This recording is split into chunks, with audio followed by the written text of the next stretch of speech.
Welcome to the Official Spotlight on Procurement podcast. My name is Simon Lipscomb, and thank you very much for listening. Today, I'm delighted to say that I am joined by retired Major General and Professor Tim Hodgetts, CBE. Tim is a man with so many achievements, I'm simply not going to do them justice in a short introduction to a podcast. He spent 39 years working in the military, holding numerous roles, and until May 2024, he was the Surgeon General of the United Kingdom. Critical role which sees him as the ultimate authority and responsible person for health of the UK Armed Forces. Additionally, he was the chair of the Committee of the Medical Chiefs in NATO. He's also a visiting professor at the University of Warwick and a trustee of numerous charities, including the London Air Ambulance, the Poppy Factory, and Citizens Aid. So, Tim, thank you so much for joining me for this conversation today. Probably as a starting point, we hear lots in the media on a daily basis at the moment that we're entering a kind of new era of global geopolitical instability. Probably two questions. Do you think that's fair? And then if that's the case, what does that mean for organisations and people in roles like you previously had who are looking at the provision of medical services to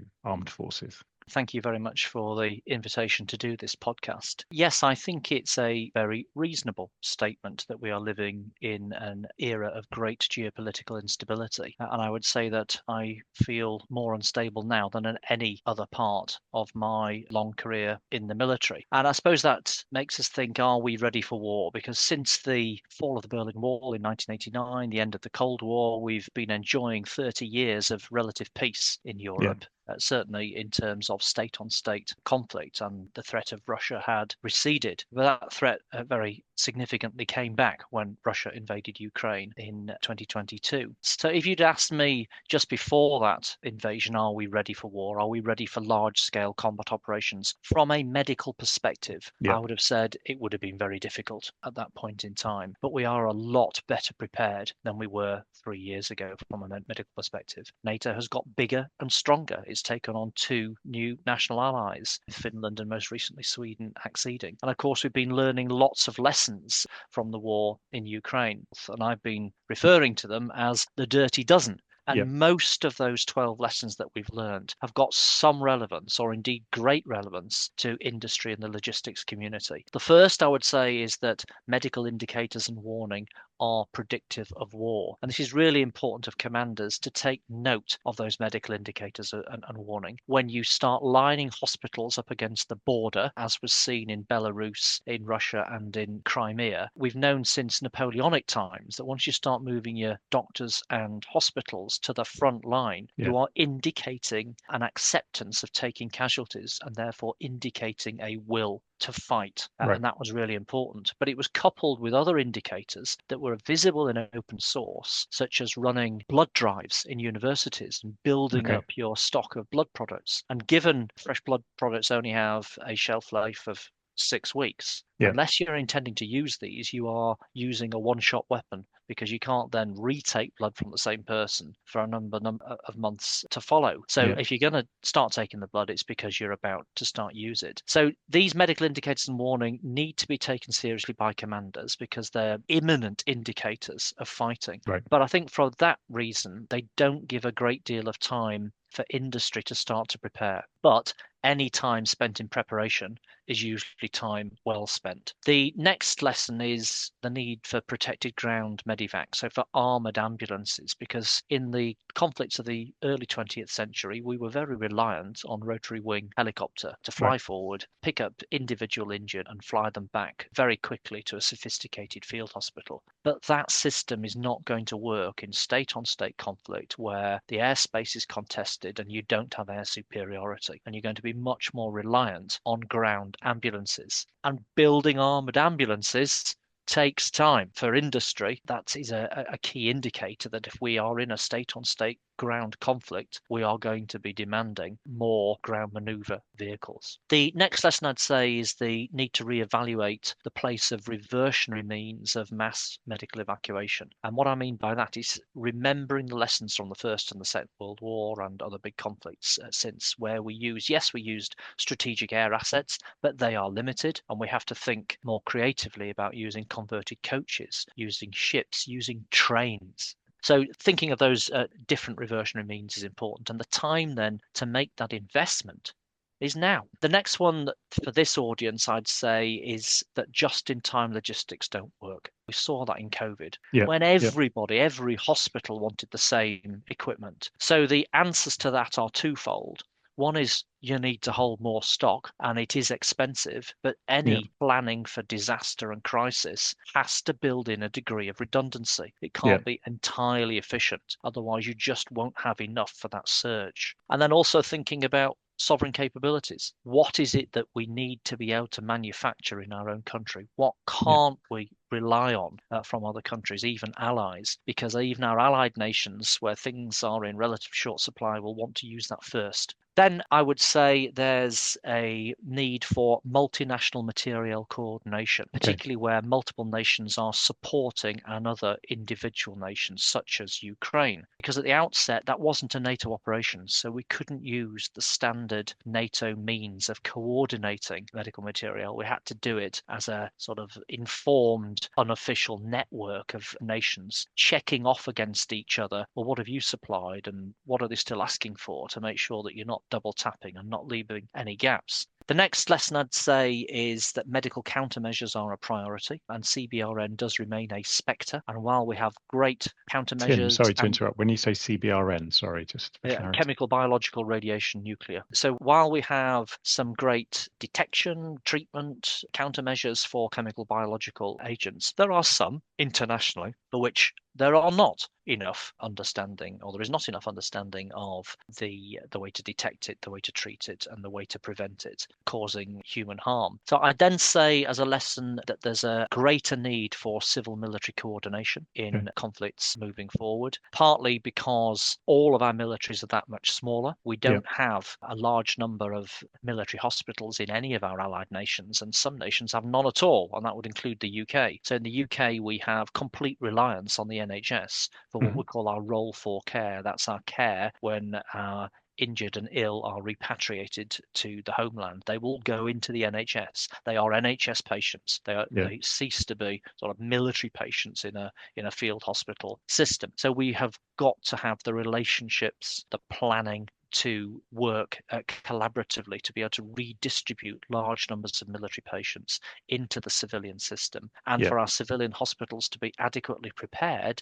to deal with combat style injury, because most civilian hospitals are not used to, certainly in the UK, not used to dealing with gunshot, certainly not high energy transfer gunshot, and they're not used to dealing with blast type injuries. So we've got to make sure that they're prepared. And indeed, back in 2017, we did publish a set of National Health Service guidelines for major incidents and mass casualties, really learning from the military as a preparedness tool for terrorism. But the casualties of terrorism are very much the same as the casualties of war. So those guidelines already exist and are already distributed to every acute hospital in the UK. And they are derived from our military clinical guidelines for operations and the experience of our Role 4 hospital in Birmingham, the Royal Centre for Defence Medicine, which is embedded within the Queen Elizabeth Hospital. Continuing the lesson, so we're nearly at the end of the dirty dozen. We need to be able to act early to optimise long-term outcomes, and particularly to be able to build rehabilitation capacity.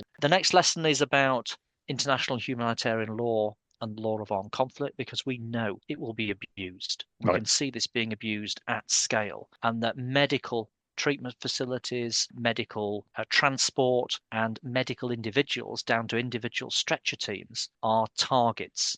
Wearing a red cross has become a target for adversaries, and Russia has done this as a strategy, because if you write down your medical capability, then you impact on the will of the individual soldier to fight. The final lesson that I would say is that something that we've seen over the last 100 years, we saw it after the First World War, before the Second World War, after the Second World War, etc., that there is cyclical disinvestment in military medicine. Between conflicts, it is perceived to be expensive because the people are expensive, not the equipment.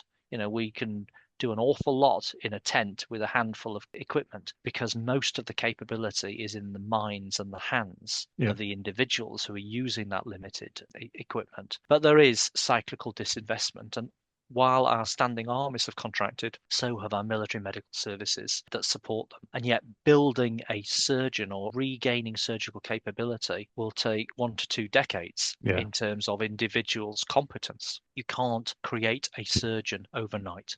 So those are the 12 lessons. And I think what's perhaps even more important is how we've taken those lessons and the detail that sits behind them and put them into 5 principal buckets of risk and presented that risk at the very highest level within NATO, within what we've called a medical manifesto, which was endorsed by the heads of state and government at the Washington summit in July 2024. So we've been actively learning and then taking it to the strategic level to say, here are your principal areas of risk. Here is the action plan to get after this risk. We're already doing a good deal of it, but there's more that we could do, or we could do it faster with that strategic level support. And those 5 domains of risk that we've identified are medical workforce, medical logistics, medical evacuation, regulatory constraints, and mass casualty planning. You talked about the 12 lessons and you also talked about kind of cyclical disinvestment.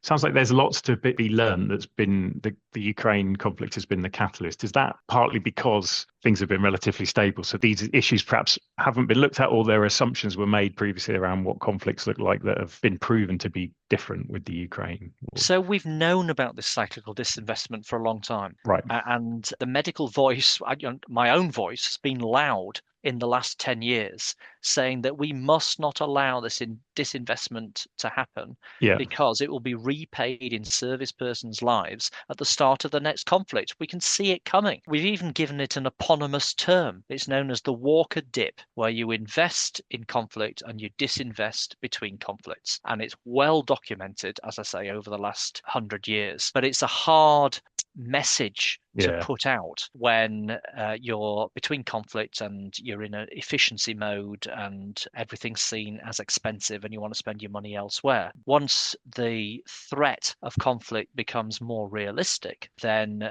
the ears of the people who are authorized to fund become more receptive. And of course, everybody wants to restore that capability quickly, but it takes time. Yeah. I know you talked about the 5 risks, but in terms of this podcast, the audience is largely, supply chain professionals, logistics. Would you be able to talk specifically, because you mentioned, right, that those are big topics underpinning all of this. It would be great to just get a little bit more of your view on that part of this challenge going forward. Again, all of the risks have a very strong leaning towards logistics and the industry element. So medical workforce is the first risk. Now, of course, I could talk about clinical workforce, but it also relates to the experience, qualification, the SQEP of those who are in the supply chain, because we have progressively stripped out experts and replaced them with generalists in that medical supply chain. And it's really important that we are able to understand niche medical needs when the supply chain is asked about them. So the next big bundle of risk is around the domain of medical logistics, which is hugely pertinent. And while a great deal of medical logistics is common logistics, I would say that there are some important differences. And to start, I'd say that the supply chain can have some specific constraints for medical. And the first is time. So take, as an example, platelets, a specific blood product. Platelets have a shelf life of 5 days from the time that they are taken in the UK from the patient. So you've got to be able to process that blood product, pass it off to the military, get it through the military supply chain, out to a field hospital, where it can then be used for a patient, all within 5 days in a potentially contested environment. And that's hard to do. That needs a very high priority for those products to move. Now, during the Afghanistan campaign, the Air Force managed to get platelets out to the field hospital with 3 days of shelf life left, which was phenomenal logistic chain, to be honest. Absolutely outstanding to get 5,000 miles and still have that shelf life left. Could we do that when we're at a larger scale conflict? Almost certainly not, because we wouldn't necessarily be able to have the dedicated airframes to do that, and the airspace might be contested. So we'd have to do it differently. And indeed, we did have a platelet apheresis machine and trained staff within within the field hospital who could take fresh platelets off donors who were working on the base. But Right. there are other logistic constraints of that people have got to be effectively tested before they are deployed, or have a means of testing them while they are deployed. So time is important. Next, and also linked to blood products, is the cold chain. It also applies to certain drugs, and having the continuity of a cold chain out into a contested environment. When you think of the temperature that you've got to keep fresh frozen plasma out, which is -80, then there are very significant cold chain challenges. So finding logistic alternatives to having to rely on these demanding cold chain products, and then also understanding that what may seem very small, inexpensive, and inconsequential in terms of a drug can have a profound impact on operational effectiveness. And then that brings us back to the solutions for a supply chain with fragility in war, as I've already mentioned, the sovereign capabilities and the holding more stock. The next sort of element around medlog is that we have a heavy reliance on the reverse supply chain. So we're not sending empty vehicles backwards. We want to put patients on them. Yeah. So we have a different requirement. And it links to the discussion around bulk medevac about how we use the transport that's effectively bringing stuff to the front to take our patients back to the homeland or to a strategic hub somewhere on the way back to the homeland. And you have to think, well, is it ethical to use transport that doesn't have a Red Cross to move patients? And the answer is that it is, but at risk, but the obverse is not true.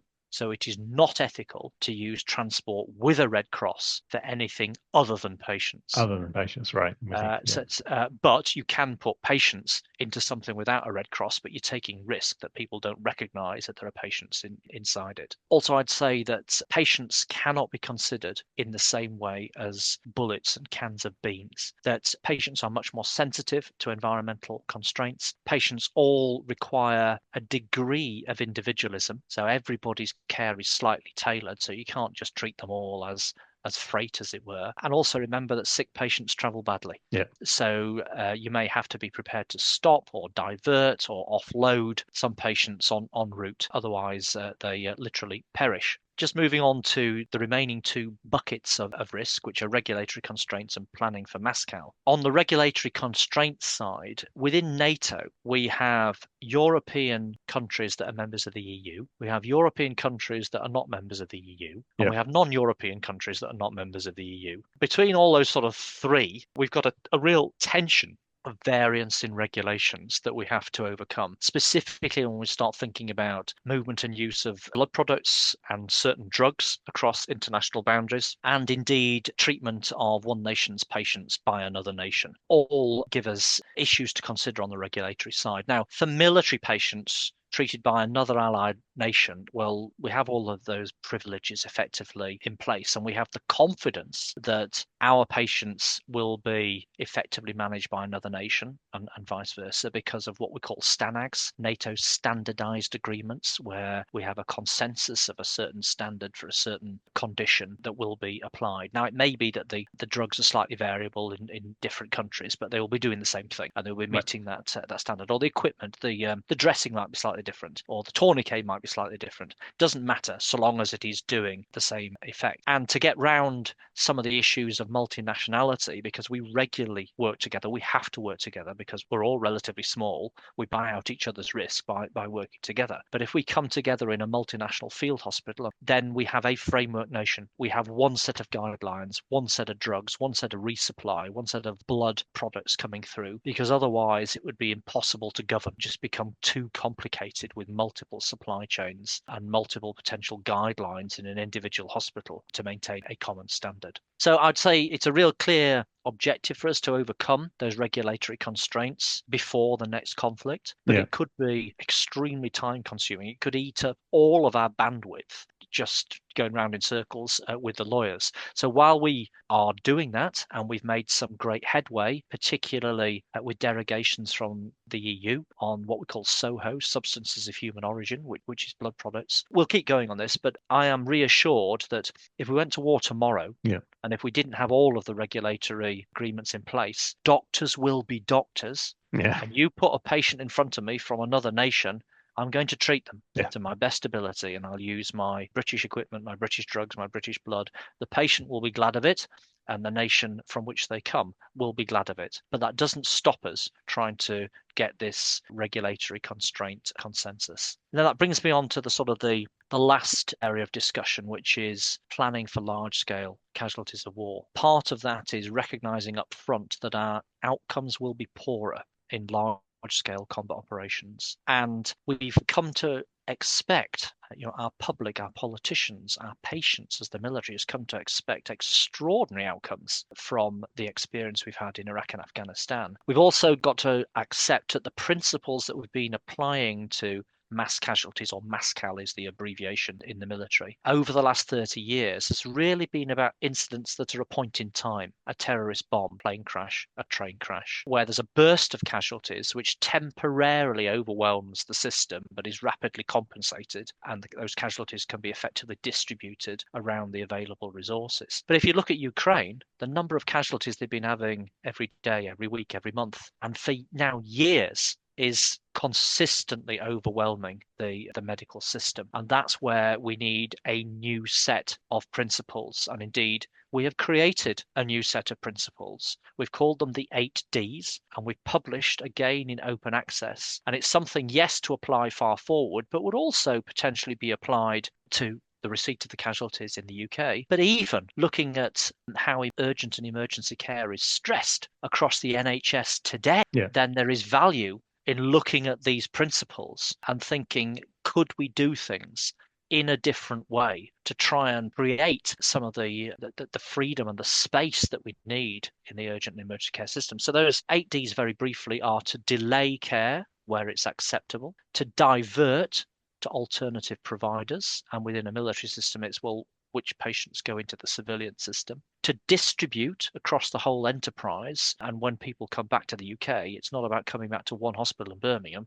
it's about national redistribution to use the effective resources that you have, to decompress forward and decompress backwards. So decompress forward is to make sure that the back door of the medical treatment facility that you're in is open. So in a forward field hospital, you've got to have good evacuation. But in the NHS, at the moment, you need to decompress back. That means, how do you reduce the flow into your emergency department? By enhanced community care, because it's a combination of too much coming in the front door and not being able to get out the back door that gives the bit in the middle an overheated status. You can look to deliver faster, so you can look for efficiency measures. You can look to deliver better by use of technology and be ready innovation adopters. We became supreme innovation adopters in Iraq and Afghanistan. We were able to bring in new technology in a matter of days or weeks when it became available on the market, because the casualty imperative gave the political will to bring in new changes that would continuously improve the outcomes of our soldiers and reduce mortality. You can delegate to the lowest level of capability, which means using your advanced nurse practitioners to maximum effect, using your advanced care practitioners, the paramedics, to maximum effect. Not saying, well, it's all doctor-based care. It isn't. There are many providers out there who are entirely capable of delivering that standard and use everybody's competence maximally. You can de-escalate, which is where you shift at the threshold of care delivered. So something that might have been treated in a hospital is now treated in the community or further forward. And then when your backs are really against the wall, when you are genuinely overwhelmed, you can have dynamic packages of care. In other words, a sliding scale of care, where if you had a single patient, they get all the packages. But if you are overwhelmed and people are lying out on the grass or the sand outside your emergency department, then maybe just the foundation package that you can give. And when more time is available, you can layer the next package of care on top. So that really covers off those 5 domains of risk. It's super useful, Tim. Thank you so much for your time to talk us through that. It's a real privilege to get to talk about a topic of such importance with a man of such esteem and experience. So thank you for taking the time to talk to us and to our listeners about this topic. We really do appreciate it. Thank you. Thanks for listening to today's episode. If you've enjoyed this podcast, please give us a click on the follow button on your chosen podcast platform. We'd also love to hear your views on either future topics, or indeed if you've got any thoughts on future guests that we should look to get onto the podcast. Thanks again. See you next time.